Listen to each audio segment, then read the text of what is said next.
Hello, George. So your new film, Elevation, great fun, really enjoyed it. But you've got these monsters who are impervious to everything. No matter what's used against them, they just will not go away. So were they inspired by Meghan Markle and Prince Harry? Wow. No comment. No, God, fair enough. Okay, so let's talk about the monsters then. They're fantastic. I just wondered how you arrived at that final design. I just started with the notion of a predator and an insect as being two things that humans, two living things that humans are instinctively very scared of, right? And if you got to start with that, right? Because Yeah. you can't if the monster looked like Bambi, you wouldn't be scared, right? And then I gave that to the visual effects uh, supervisor and the team, and they started coming back with images, and then you say, I like this, I like this, I like this, and then the really the most difficult part.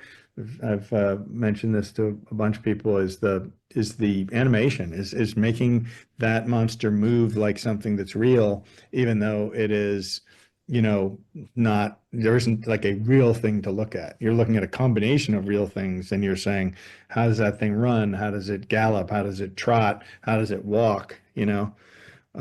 And then you have, a little bit of fun of saying, well, this monster comes from, something that we don't understand, a place that we don't understand. And so, who knows if I don't want to give too much away, but if the gravity and everything is different on that planet and the ability of the uh, uh, rational life on that planet to create things is so far advanced to ours. I mean, who's to say it couldn't be basically impervious to everything? Now, I was looking at the credits and I kind of realized that there's CGI involved in this, but I saw that there was a credit for puppeteers as well. Could you tell me about that? Was that involved with Oh yeah. monsters? Yeah, there's very little that's actually puppeteering. But there's again, I don't know. This is recorded, so you're gonna have to decide what to spoil and not spoil. But the moment where Anthony, where the tentacle comes and grabs Anthony and so forth, there are some moments that are puppeteered because you're physically jamming the actor back, or when the spikes are coming through right by them. Those are humans doing that. But all the wider shots obviously are CGI. I mean, you couldn't So, possibly do it any other way. so the ugliness, if you like, of the monsters to one side, they're in amongst this absolutely beautiful scenery. The location's absolutely stunning and it's Yeah. beautifully shot. But I understand that you've said yourself that some of the locations were demanding. So what issues did you have with those? Well, yeah, they are incredibly beautiful. I really wanted to shoot in the Rocky Mountains. I found the location of the town that's the refuge, and I was like, you can literally put a camera up here and look down and see the Great Plains. There was so much about it that was amazing in terms of staging the movie there. But you're at between 6,000 and 11,500 feet, which is pretty high. And the air is a little thinner. It's hard to get trucks up there. There's all kinds of wilderness and other rules. The hardest location to shoot at, undoubtedly, at the end of the day, was the ski lift. Nobody's really done an action scene on a ski lift. Like there's been people who've been stranded on ski lifts, and there's been James Bond like skiing underneath, a ski lift, but like an actual action scene where the actors are on the lifts and the things are happening to the lifts. Nobody's done, and there's a reason that nobody's. Now that I realize, right? I mean, from the standpoint of the ski location, they don't want anything bad to happen to their lifts or to people who are on them. Yeah. It's very challenging to move around up there. It's all national park land, national forest or a national park, and so you can't drive trucks on the hill. You can't bring big equipment in. It's just it's just incredibly challenging. And then on top of that, we were shooting right before snow season. I mean, we should have started 3 weeks earlier. So we were really up against it. And it was the very top of the shoot. The crew didn't know each other. Yeah. It was very hard. And then one more thing, the light had to look like it was basically dusk. So, and in the mountains, because of the way the mountains have you hemmed in, you have an even shorter amount of time where you have enough light to film and enough light to see, but it doesn't seem like daylight with sunlight on everything. So I basically had between 45 minutes and an hour and 15 minutes a day to shoot the action scenes, and I only had, 5 days to do it. No pressure then. Oh, it was incredible. It And was very hard. I gather you shot in a active mine as well. Is that right? Yeah, and that was probably the second most challenging location.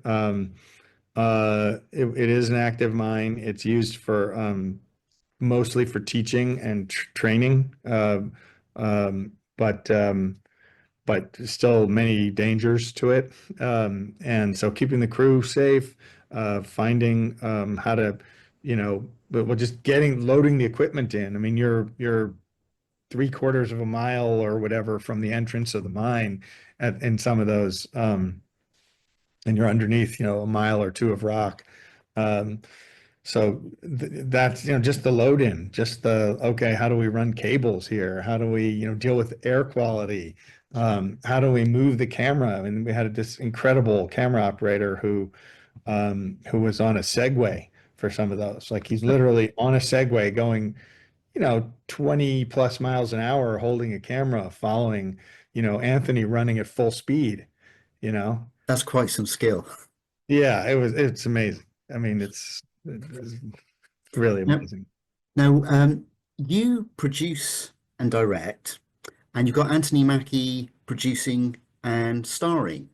Hmm. So, who has the final say in that particular power dynamic? Well, Anthony and I are really close. I mean, this is our third movie together, and we're already scheming a fourth, and I'm sure there'll be four, five, six. Like we're planning to work together a lot. Um, so it never comes to that. Like there was never a moment where it was like, no, no, it has to be this way. It has to be this way. You just talk the things through.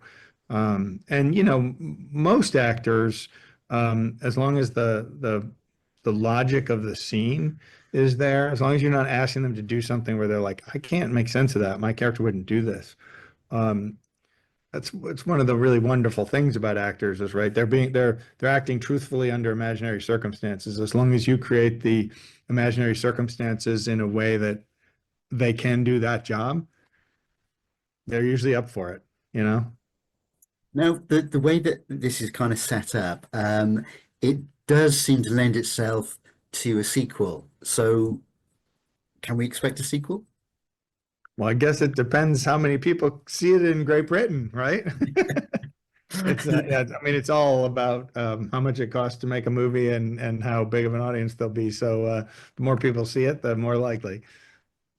So then finally, and this is a little bit off topic, your first film as director, The Adjustment Bureau, I really like that film, and it did well at the cinema as well at the theaters.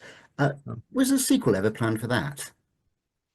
There wasn't, but I have been exploring the notion of doing versions of the Adjustment Bureau in other languages. Not it wouldn't be a copy of that, but the basic idea that there's a organization out there that's populated by people that is trying to keep you on your track in life, keep your fate within certain guardrails.